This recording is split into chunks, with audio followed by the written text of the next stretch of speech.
Non só o propio cemiterio, senón tamén un dos seus principais accesos presentan serios problemas para as persoas con mobilidade reducida. Por esta razón, a Agrupación Municipal do PSOE presentou unha proposición para mellorar a accesibilidade no Camposanto e na súa contorna. Hai dificultades no acceso e consideramos que se debería de ampliar o que é o portal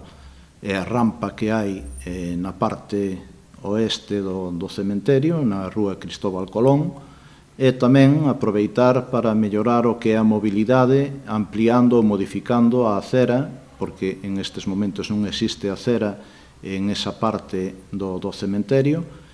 e pois vamos a tratar de que se modifique o que é o muro actual e se poña pois despois unha valla ornamental que poda pois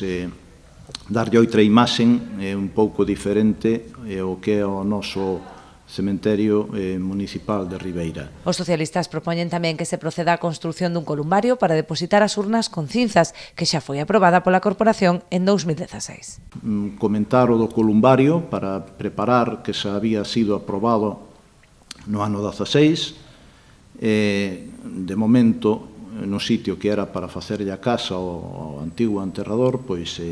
creo que é o sitio adecuado para facer ese columbario que estaría ben que se preparase no cementerio municipal daqui de Ribeira.